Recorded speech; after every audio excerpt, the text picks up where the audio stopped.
the Panther tank was supposed to be untouchable.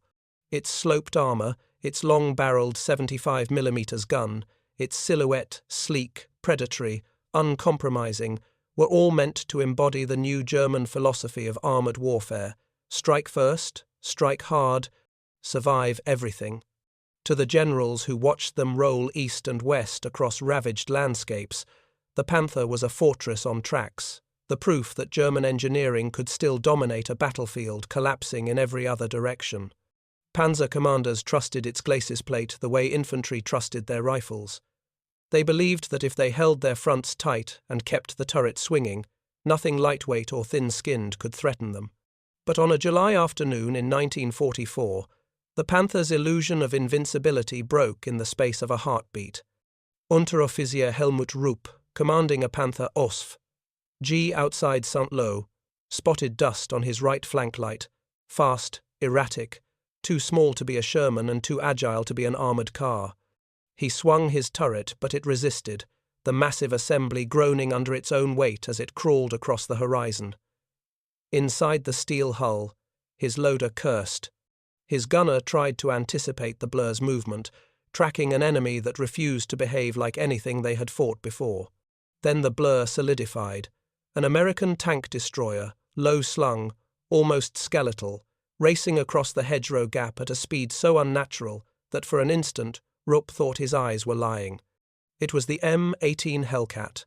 Before he could shout a warning, the American vehicle slid into a shallow depression and vanished. Rupp ordered full traverse. The turret strained. The Panther's engine roared. Sweat trickled down his back as he waited for the enemy to reappear. Instead, he heard a noise like a hammer striking iron from behind him. The alarm hadn't even risen in his throat when a 76mm APC round slammed into the Panther's thin rear armor. The interior detonated in sparks and smoke. The tank lurched, stopped, and began filling with the suffocating stench of burning grease and cordite. Rupp clawed at the hatch as his gunner screamed. The second shot ended the screaming. Across Normandy, and later across France, Belgium, and the Ardennes, this scene repeated itself so often that German commanders began rewriting their own manuals. They had built their armored doctrine around frontal duels on meeting engagements where superior optics, superior gunnery, and superior armor would carry the day. They believed frontal power defined victory. The Americans introduced a new, terrifying arithmetic. Speed defeats armor. Maneuver defeats thickness. Mobility is a weapon. The M18 Hellcat was the purest expression of this idea. It had barely any armor, less than a half-inch in many places. A burst of machine gun fire could chew through its side. The open turret invited disaster from snipers, shrapnel, and even rain. Yet it possessed something no German tank could match: the ability to move at 60 miles per hour, faster than any tracked combat vehicle of the war. It did not survive hits, it avoided them. It did not fight from the front, it punished flanks. It did not outgun by mass, it outgunned by position. To German generals accustomed to measuring power in millimeters of armor plate, the Hellcat was an insult, a reckless toy thrown into the abyss of armored warfare. But on the battlefield, it was revelation. Panther turrets, wide and heavy, took precious seconds to rotate. Their crews, trained to scan the front for Shermans, were unprepared for an enemy that materialized from the rear. Their armor, invulnerable from the front, was paper-thin from the sides. The Hellcat exploited these truths with a kind of mechanical ruthlessness: accelerate, flank, fire, relocate. Its doctrine was not survival, but initiative. Its strength was not protection, but speed. And speed, when weaponized, became more destructive than armor. This was the moment the German generals realized their error. They had built a Predator for head-on combat, but the battlefield had shifted beneath their feet. The Americans had fielded a machine that rewrote tempo, forced mistakes, and shattered the German assumption that thick armor defined superiority. The Panther was a fortress only when the enemy obeyed its rules. Against the Hellcat, the rules dissolved. This is the story of how a thin-skinned American tank destroyer tore apart one of the most feared German tanks of the war, not through strength, but through velocity, not through protection, but through audacity, not by enduring fire, but by never being where the Panther expected its enemy to be. Speed had become the new armor, and the Germans learned that lesson only as their Panthers burned. From the moment the Panther entered service at Kursk, German generals saw in it the redemption of their armored corps. Its engineering embodied the lessons of 1941, 1942, heavy sloped armor to defeat Soviet guns, long-range firepower to punish T-34 seconds from a distance, wide tracks for mobility, and a silhouette that projected confidence. After years of losing tanks to mechanical breakdowns and battlefield attrition, the Panther restored an illusion of control. For the OKH, the tank was more than a weapon, it was a doctrine made steel. German generals believed they finally had a machine that could endure, dominate, and dictate tempo. But tempo is a fickle god, and the Panther served it poorly when forced into a battle of maneuver rather than a battle of positioning. The core of the German misjudgment lay in their obsession with frontal superiority. Since 1940, German armor doctrine had emphasized the importance of head-on duels, breakthrough thrusts, and engagements where the tank with the stronger gun and firmer glacis plate could impose its will. The Panther reinforced this worldview. Its 80mm sloped front armor, nearly impenetrable to most Allied weapons at range, encouraged generals to believe that the battlefield could still be controlled from the nose of a tank. What they failed to appreciate was that war in 1944 was no longer defined by frontal geometry. The Allied air forces, artillery networks, and mechanized mobility had turned the battlefield into a space of constant angles, sudden appearances, and unpredictable axes of attack. The Germans clung to a rigid paradigm, one in which the enemy would present itself in predictable, frontal lines. The Americans deployed a weapon designed to violate that assumption with every mile per hour it could generate. Even before the Hellcat arrived in numbers, there were signs that the German belief in frontal supremacy was outdated. Shermans, equipped with the 76mm gun, were already capable of flanking Panthers when terrain allowed. British Fireflies had begun cracking open Tigers from unexpected angles.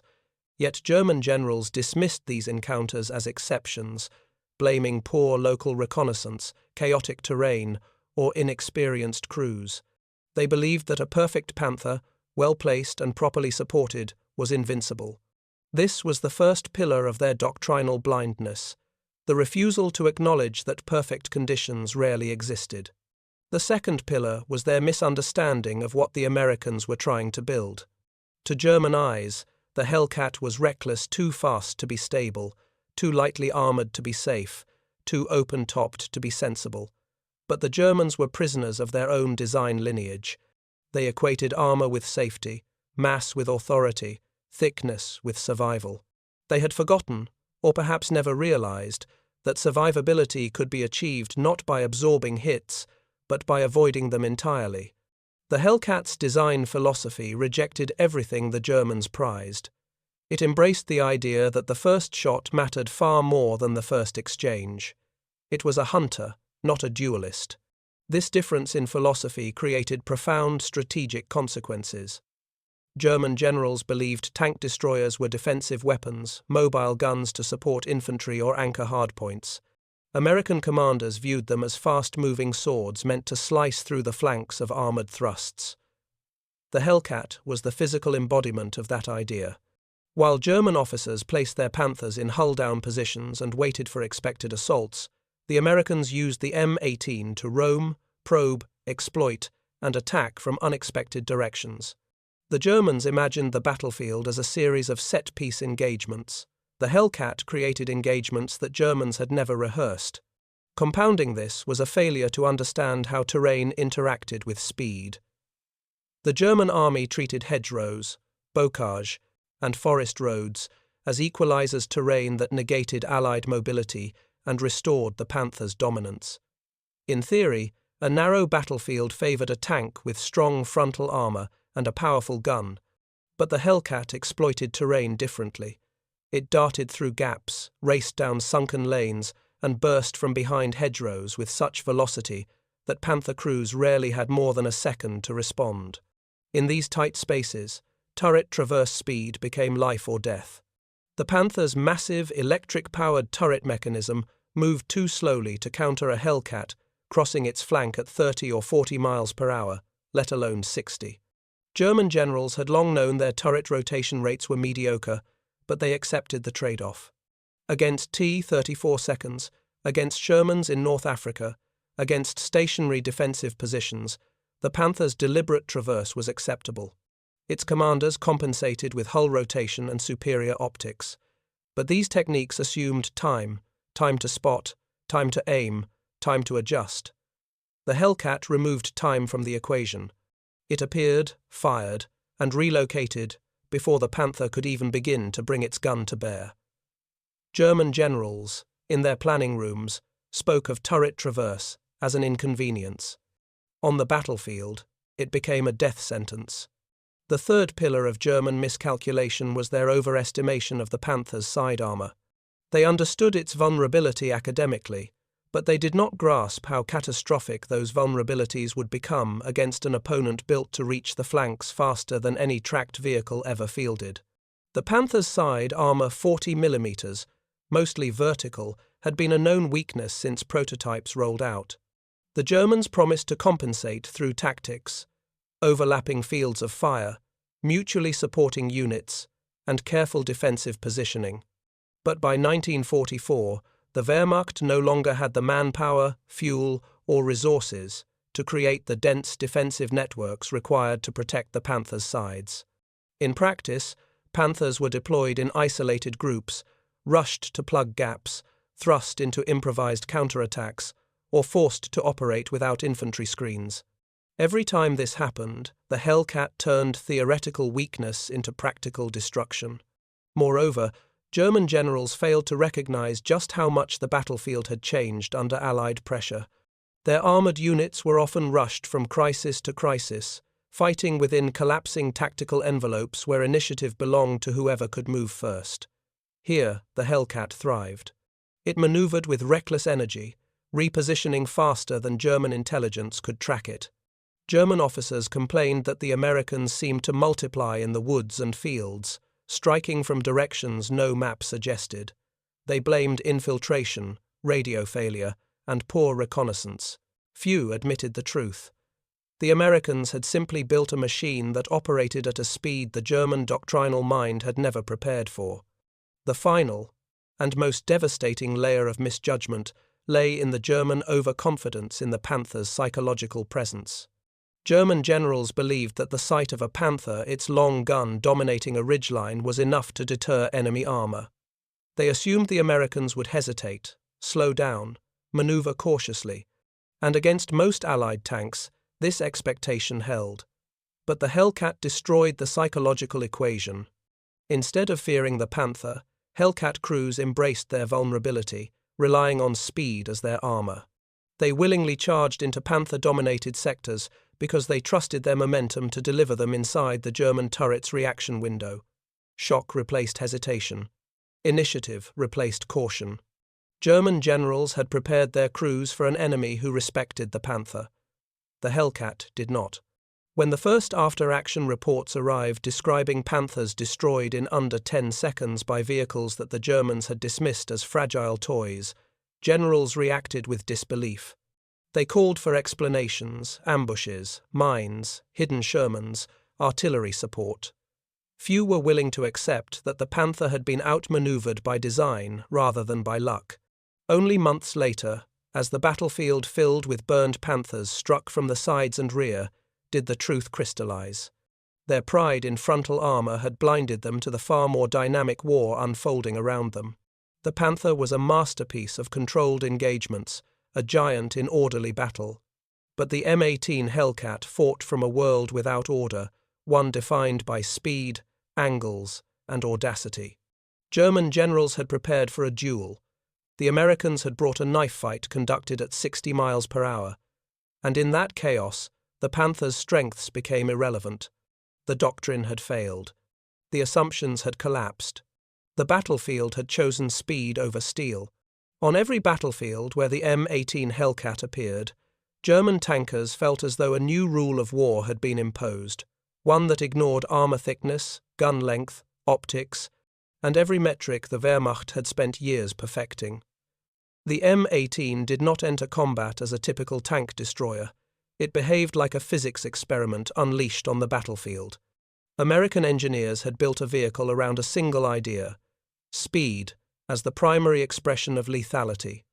Everything else, armor, turret protection, survivability, was sacrificed in service of that philosophy. If German doctrine prized the controlled exchange of fire, the Hellcat sought to eliminate the exchange entirely. Its crews were trained not to trade shots but to impose tempo so violently that the enemy never had the chance to fire at all. This philosophy began in the factory, long before the Hellcat reached Europe. The Buick design team, operating under the U.S. Tank Destroyer Command's radical doctrine, pursued a goal unheard of in armored development: build the fastest tracked vehicle in the world. They stripped weight, sloped nothing, armored only what was necessary to deflect small arms, and placed emphasis on engine performance, transmission responsiveness, suspension flexibility, and the mechanical precision needed for high-speed cornering. The M18 was not protected by steel, it was protected by motion. The engineers understood that every mile per hour achieved on flat ground could translate into a survival advantage on the battlefield. By the time the first prototypes raced across test tracks at over 60 miles per hour, the doctrine was already clear. This was not a tank to withstand hits, but a weapon designed to ensure the enemy missed every shot. The Hellcat's tactical effectiveness came from this mechanical foundation. When deployed in the bocage, in rolling fields, or in wooded hills, it moved with such sudden aggression that German crews often struggled to process what they were seeing. A Panther could outgun a Hellcat at any range. It could shrug off frontal hits and kill with a single round. But what it could not do was match the M18's acceleration, its ability to shift position faster than German optics could track, or its capacity to appear and disappear as though teleporting. The Hellcat introduced an attack rhythm unlike anything the Wehrmacht had rehearsed for. It initiated contact on its own terms, approached from unexpected bearings, and then disengaged instantly, denying Panthers and Tigers the stabilizing moments they needed to bring their guns to bear. The key to this rhythm was the Hellcat's mastery of angles. German crews were trained to think in arcs and sectors, to identify where threats were likely to come from, and to rotate their turrets accordingly. The M18 did not respect these arcs. It came from behind the tree line, from a narrow lane, from a blind depression, from a gully that should have been impassable for tracked vehicles. Its low profile allowed it to slip under German sightlines, and its speed allowed it to reposition faster than radio operators could update field reports.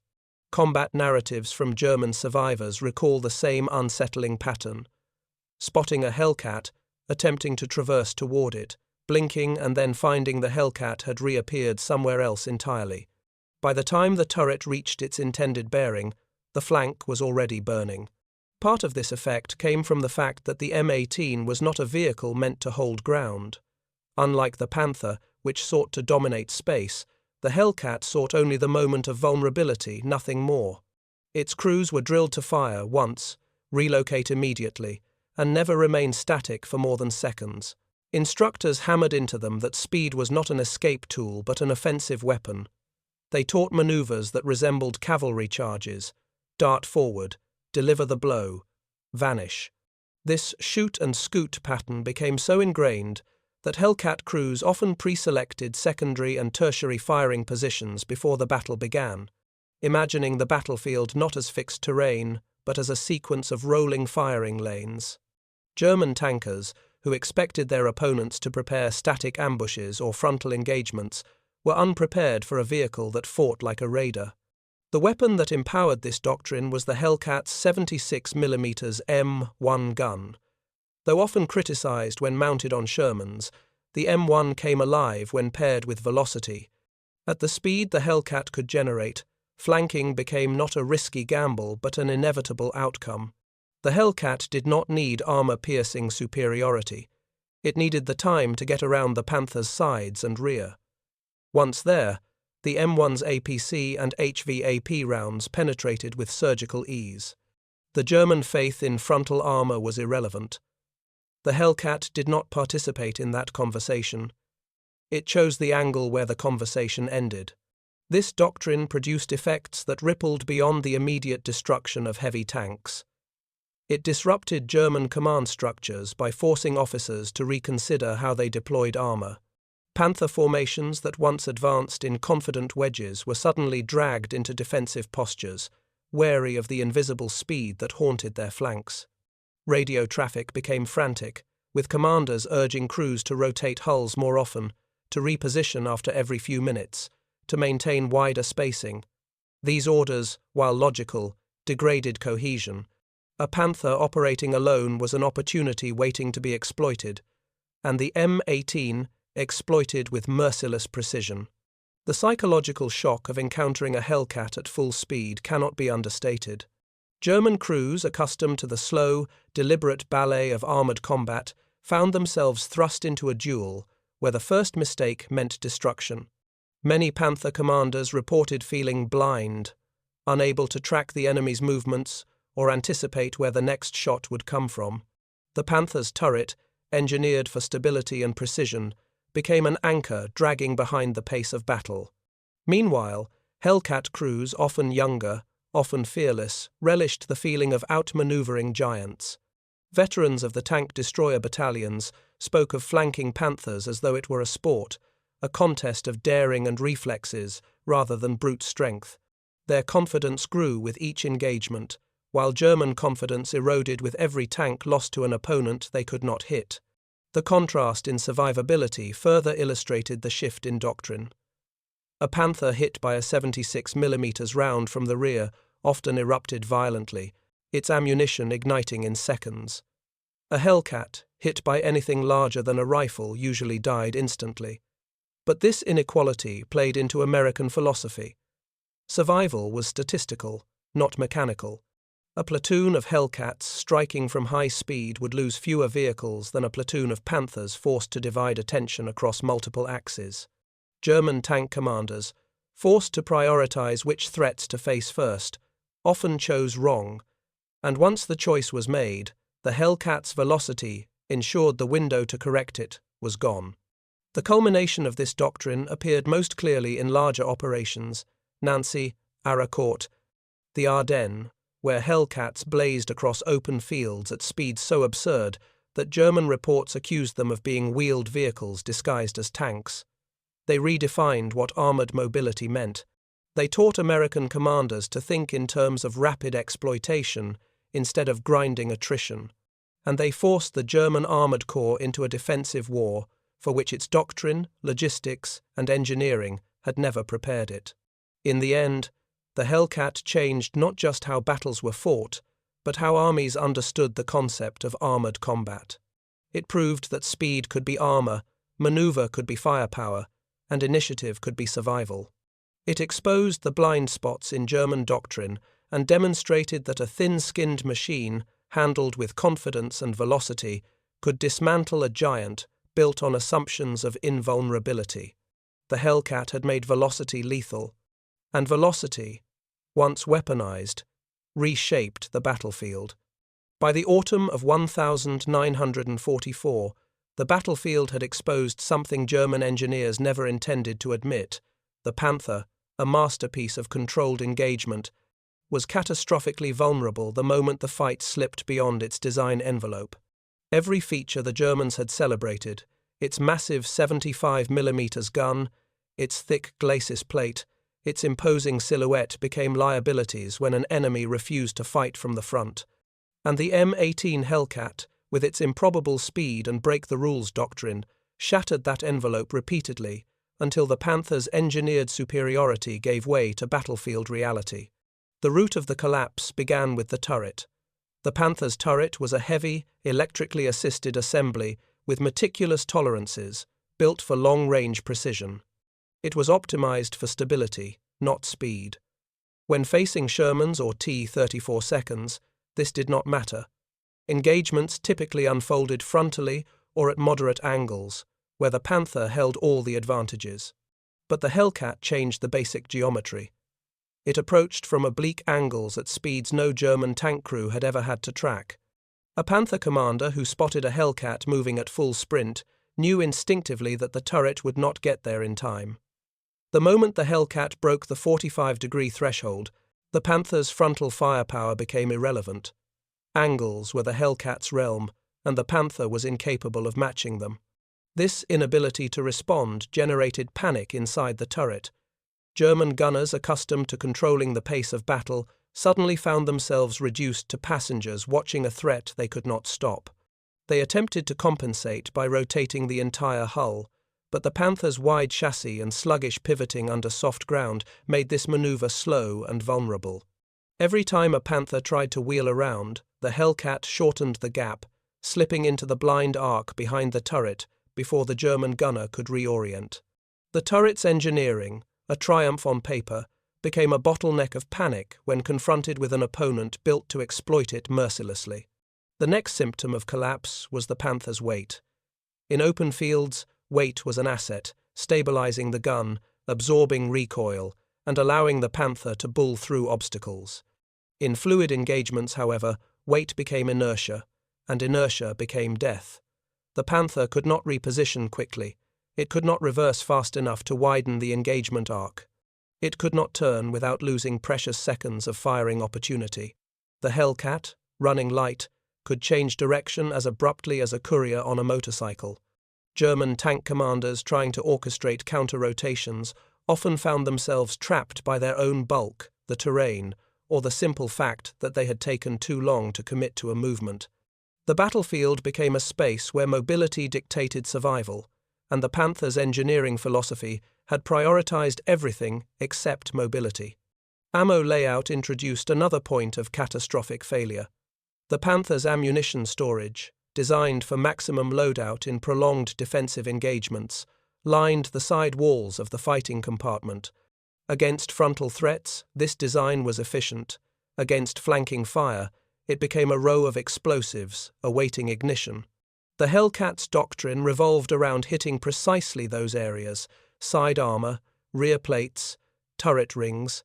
A 76mm HVAP round piercing the side of a Panther did not simply penetrate, it set off sympathetic detonations that turned the interior into a furnace. German crews who survived such events described the sensation as a sudden collapse of air, followed by blinding heat and the sensation of the steel around them twisting. For a vehicle marketed as a symbol of German armored invincibility, the vulnerability was humiliating. For the crews trapped inside, it was terrifying. The collapse accelerated as Panther formations became increasingly exposed to the Hellcat's speed-enabled tactics. A single Hellcat could force a platoon of Panthers to scatter, reposition, or withdraw not because it outgunned them, but because it broke their formation integrity. German armored doctrine depended on cohesion, overlapping fields of fire, and the ability to concentrate on expected axes of attack. The Hellcat shredded these principles by attacking from unexpected bearings, forcing each Panther to fend for itself. Lone Panthers were not predators, they were prey. Once separated, they could not cover each other's flanks, and once their flanks were exposed, their fate was sealed. The Hellcat exploited the seams between German tanks, slipping between them like a saboteur in a factory line, striking from the gap where German doctrine assumed no threat could possibly exist. The more the Hellcat disrupted formations, the more Panther crews were forced into reactive behavior. A Panther commander, under the stress of M18 harassment, often abandoned ideal firing positions to rotate, reposition, or scramble for cover, breaking the fundamental rule of German armored discipline: never surrender the frontal arc. Once that rule broke, everything else unraveled. German gunners hesitated. Loaders struggled to maintain tempo. Radio operators flooded the nets with warnings, and commanders made decisions driven by fear rather than doctrine. The Hellcat did not just attack tanks, it attacked the cohesion of the unit manning them. Psychologically, the collapse manifested in a growing dread of open terrain. Panther crews had once welcomed the freedom of maneuver, confident in their long-range gunnery. But after repeated encounters with Hellcats racing across open fields at speeds no turret could match, those same stretches of land became threat zones. German tank commanders began hugging terrain features, refusing to crest ridges, and hesitating before crossing gaps. Each moment of hesitation widened the tactical advantage of the Hellcat. The Americans had turned the battlefield into a trap, where the Panther's strengths drew it into positions vulnerable to its weaknesses. The Germans began to sense this trap, but they lacked the doctrinal flexibility or engineering alternatives to escape it. The Panther's breakdown was not sudden. It was cumulative, each encounter with a Hellcat revealing another layer of mismatch between German expectations and American execution. The Panther was designed for a war of attrition and controlled lines. It found itself fighting a war of velocity and broken geometry. When Hellcat platoons began conducting coordinated flanking attacks, striking multiple Panthers within seconds of each other, the German crews realized they were up against something they could neither outshoot nor outmaneuver. They were being outrun by a weapon that used speed the way the Panther used armor. By winter 1944, the German High Command faced a crisis of understanding. Reports arrived describing situations unthinkable in 1943. Panthers ambushed by tank destroyers in the open, Panthers outmaneuvered by lighter vehicles, Panthers destroyed before their crews could even swing their turrets. The generals blamed terrain, weather, and logistics, but the truth was mechanical and doctrinal. Their symbol of armored dominance had been countered not by a thicker gun or heavier armor, but by a machine that fought in ways their engineering had never anticipated. The Panther had been built to dominate predictable battlefields. The Hellcat created unpredictable ones. The Panther had been engineered to absorb hits. The Hellcat ensured those hits never came. The Panther was designed to be inevitable. The Hellcat was designed to be everywhere else. In the end, the Panther collapsed not because it was flawed, but because it was out-evolved. The battlefield had shifted. The war had accelerated. And a thin-skinned American vehicle, faster than fear, lighter than logic, deadlier than doctrine, had turned the German armored ideal inside out. Long before the Hellcat ever raced across the hedgerows, the German armored corps carried an identity as rigid and polished as the steel they commanded.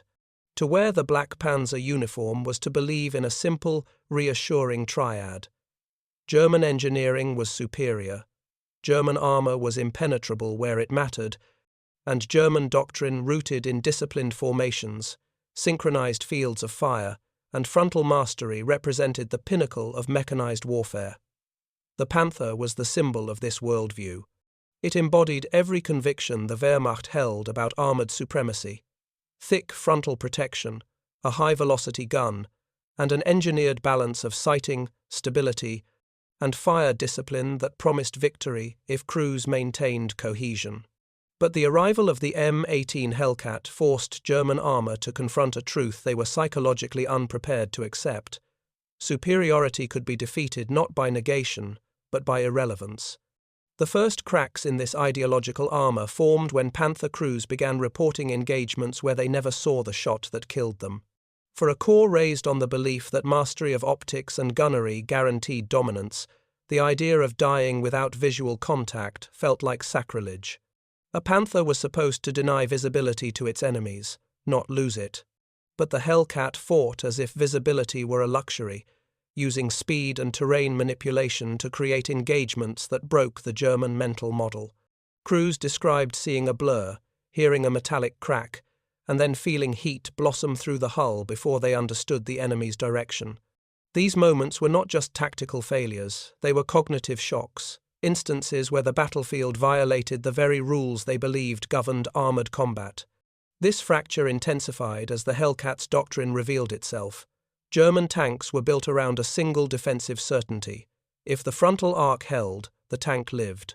This principle was more than a tactic. It was a psychological anchor. Panther crews trusted their glacis the way infantry trusted entrenchments. But the Hellcat refused to engage the front.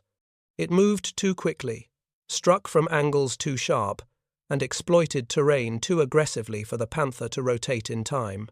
The German belief in frontal invulnerability began to feel like a myth collapsing under the pressure of reality. The psychological loss was greater than the mechanical one. A crew that no longer trusts its own armor is already halfway defeated. Another ideological wound came from the German reverence for engineering purity. The Panther was a product of meticulous craftsmanship, a machine whose every bolt and bearing proclaimed precision. It was built with the elegance of a deliberate instrument, heavy, complex, and tuned for long-range superiority. The Hellcat was the opposite, light-skinned, open-topped, and built with unapologetic pragmatism. German officers mocked it as crude, but that mockery masked a deeper fear. The Americans had embraced a philosophy that valued adaptability over purity, function over prestige. German armor doctrine had no mental framework for a vehicle that gained survivability through motion rather than steel. When crews realized that the Hellcat's speed was not a gimmick but a doctrine-shattering threat, the insult transformed into dread.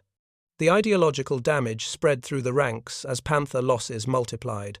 Crews began blaming turret traverse rates, poor reconnaissance, inadequate infantry screens, or unlucky terrain. But beneath these explanations lay an unspoken admission. The Americans had produced a machine that fought by different rules, and those rules made German assumptions obsolete. Commanders who once lectured their crews about maintaining formation integrity now found themselves unable to predict where the Hellcat would appear. Officers accustomed to calculating firing angles and armor resistances were forced into a reactive posture, improvising responses to a threat that ignored the traditional metrics of armored power. Psychologically, the greatest blow was the loss of initiative. The German armored corps had defined itself by its ability to seize tempo, to dictate the direction, pace, and geometry of battles. When the Hellcat entered the battlefield, initiative shifted to the Americans. Panther crews who once felt like hunters now felt hunted. They dreaded open fields, hesitated at crossroads, and second-guessed every ridge. Even the mighty 75mm gun, once the centerpiece of German armored pride, felt impotent when its muzzle could not be brought to bear in time. A weapon that cannot be aimed quickly is a weapon that becomes symbolic rather than functional. The Hellcat exposed this paradox with every flanking sprint. The ideological unraveling manifested most painfully in the quiet moments after combat. Panther crews who survived Hellcat engagements reported a sense of bewilderment bordering on disbelief. They described a battlefield in which their tanks' strengths never came into play, a fight in which the enemy chose the angle, distance, and duration of every exchange. The Panther's identity as a battlefield tyrant evaporated the moment the enemy refused to obey the Panther's preferred conditions. A machine built for dominance found itself outmaneuvered, outpaced, and overwhelmed not by brute force, but by a philosophy that treated speed as the ultimate form of power. By late 1944, the German armored corps faced an ideological crisis it could not articulate publicly. The Panther had not failed because it was poorly designed. It had failed because it represented an outdated vision of war. The battlefield no longer rewarded the thickest armor or the longest gun. It rewarded initiative, adaptation, velocity. The Americans had embraced this truth early. The Germans recognized it only as their tanks burned. The M18 Hellcat shattered more than metal. It shattered certainty. It forced the German armored tradition to confront a future where strength was measured not in millimeters, but in motion. When the smoke of the Western Front finally thinned, and the roads of France and Belgium lay littered with the charred hulks of German armor, one truth stood clearer than any battlefield map. The M18 Hellcat had overturned the hierarchy of armored warfare. It had achieved something no heavy gun or thick glacis plate ever could, an ideological rupture. The Panther, conceived as the embodiment of German armored supremacy, crumbled not because its engineering was flawed, but because its creators believed war would obey the rules they had written. The Hellcat proved that war, like movement, belongs to those who accelerate first. Across the ruined countryside, the contrast between the machines could be read in the geometry of their demise. Panthers lay burned from the sides and rear, struck by shots they were never meant to withstand. Hellcats, when destroyed, were annihilated outright fragile coffins, shattered by even modest German fire. Yet the statistics favored the Hellcat.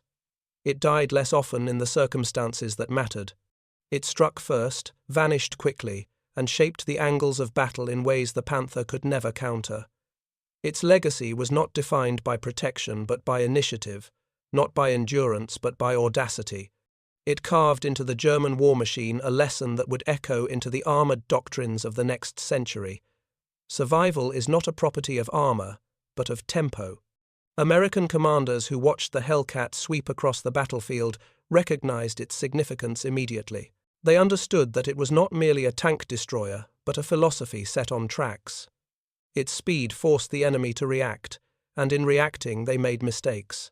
The vehicle's open turret and thin sides were not oversights, they were signatures of a doctrine that prioritized the first shot above all else. The Hellcat was not built to engage in slugging matches. It was built to ensure slugging matches never happened.